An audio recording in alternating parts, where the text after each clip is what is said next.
With holidays, kind of around the corner, and then again at the end of next month, this is a really interesting time of year where a lot of folks are doing their planning, their preparation. They're investigating markets. They're learning more about the process. They're trying to get some questions answered about what they should be doing right now and in the next few weeks or months, several months maybe, if they plan on making a move in 2022. And so I want to help you with that. This is a fantastic time of year for us in that, we do have a lot of those new conversations. We do help people with the planning process of making a move, which, if I'm being perfectly honest, I wish we had more opportunity when we're talking to folks to kind of engage with them earlier on in the process, especially on the sales side when you're listing your home for sale. Now, don't get me wrong. I love getting the phone calls of, hey, Brian, we want to put our house on the market. Come out and talk to us. Those are great phone calls. Anybody would be foolish not to love that. But I wish that I had the ability, not just through this show and through some of the content that we have on our website, to be of more service in the earlier part of the process. Let's look at what is it that we think we should do to the house. And if we did these things, what's the return on that investment look like? So there's things we should do. There are things we should not do. And again, if I were able to have conversations with some of these folks a little earlier on the process, I'd have said, and sometimes it's just, there's nothing you can do about it, so you don't want to bring it up and make them feel bad. But, I've walked this into some homes where I'm like, man, I really wish you had not spent the money doing those things, because in the grand scheme of things, they haven't made your home worth any more money. And we've got a long list of this stuff. There's actually a report that's put out every year that tracks the job cost, the earnings from that specific upgrade or remodel, to then, of course, arrive at the return on investment for a bunch of different projects. And they look at it nationally, they look at it regionally, they look at it on a state level, they look at it on a county level. I can even get as granular as the average job costs of certain things within Charleston County. So, just quick side note, but if you want a copy of that report, if you want to see, generally speaking, how much it costs to do certain projects around the house and how much money you can recoup out of that investment, do me a favor, send me a text.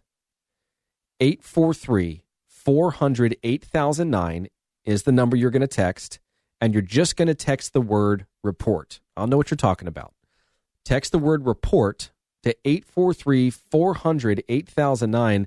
And if you're thinking about doing any work to your house, whether it's just to upgrade it for yourself and your own personal enjoyment, or if you're thinking of making some repairs prior to putting it up for sale, then let me send you that report first. But more importantly, let me walk through your house so that I can apply some situational knowledge to what you're trying to accomplish. We've had some folks that, we get a call from them and they say, yeah, we just finished renovating our kitchen.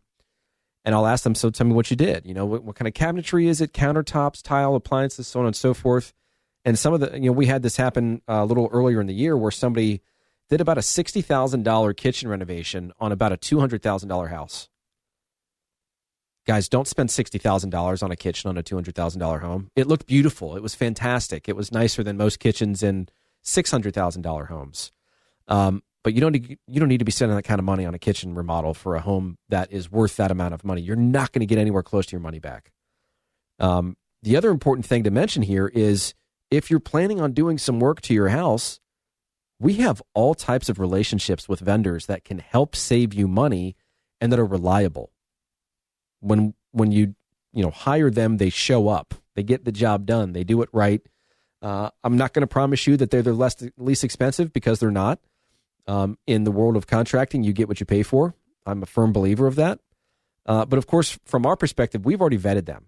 And in many instances, and I've talked about this on this show numerous times, I'll put them through the vetting process myself by having them work on my house.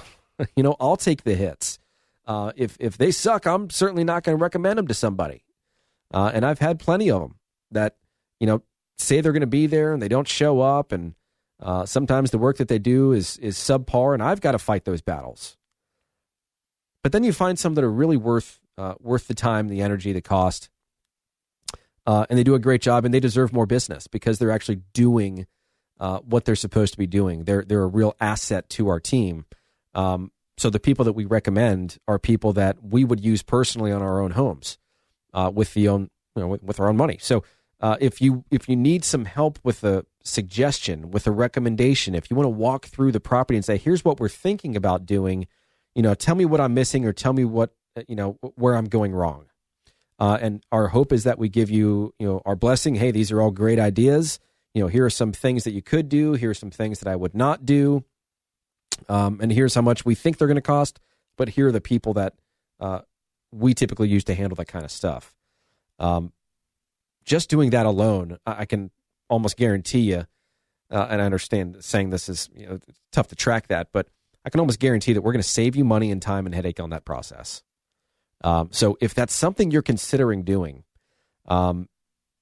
just text that word report, 843-400-8009. Text the word report to that number. I'll send you that cost versus value report. And then if you'd like to have that conversation, let's just set aside a little time. Let's talk about what you're planning on doing.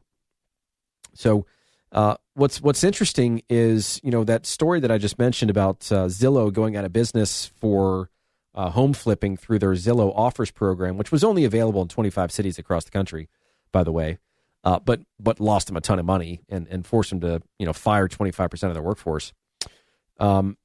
We have had plenty of disruptors to our market over the course of the past several years, many of which come in the form of what are referred to as iBuyers, people that just will make an offer on your home sight unseen for the sake of convenience. But you better believe that if they are offering you cash sight unseen as is, that there's a twist, right? And the twist is typically that they're not paying you full market price for that property. Guess what happens when you do? You lose 25% of your workforce and your stock price gets cut in half. That's Zillow's lesson. So there's going to be this human element that's just needed in real estate transactions for as long as I can see. It might go digital at some point in time, but that is going to require so much data collection and management that it's also going to require the willingness of the person that owns that property to divulge that kind of information and have it be in the ether for everybody to know of. So I think we're a pretty long ways away from having real estate agents get cut out of the process as a middleman. I think we're still very much needed. And the ones that really understand what they're doing are worth the fee. They actually add value to the process. And there are obviously several agents that still need to work on the value that they add to the process. But in the grand scheme of things, if you're thinking over the course of the next, few weeks or few months of selling your property, we have another report, an e-guide. This is something that I wrote personally, and it's maybe just a good starting point for you. Obviously, we'd be much more a fan of a personal conversation so we can better understand your goals and how to serve you the best. But if you want to read through a guide that I put together, it's called 90 Things to Do to Sell Your Home for Top Dollar in Any Market. Now, granted, if you do everything that's on this list and you still don't sell your home and it's priced correctly and marketed well, I'll eat my hat on video. But it's a long list is another way of saying that. But it gives some fantastic pointers, things to do to prep your home, what you need to do while it's on the market. But I'll tell you, for some folks, it's just really unappetizing for them to have their home on the market for sale to the general public. They just don't want to deal with it. And because we're such an instant gratification society, that is why iBuyers, institutional buyers, have had such success, is they're essentially capitalizing on our interest in taking the easy way out, even if it costs us a little bit, sometimes a lot. I mean, Zillow's rate could be upwards of 22% of the sales price of your house, and you're complaining about, a 6% commission, and they're at 22%. So, what makes it really easy, quite honestly, is if we as an agent can bring a seller to a buyer or vice versa. It's all about database management. And that's what I want to talk about next, is how we can realistically match up folks in this type of market.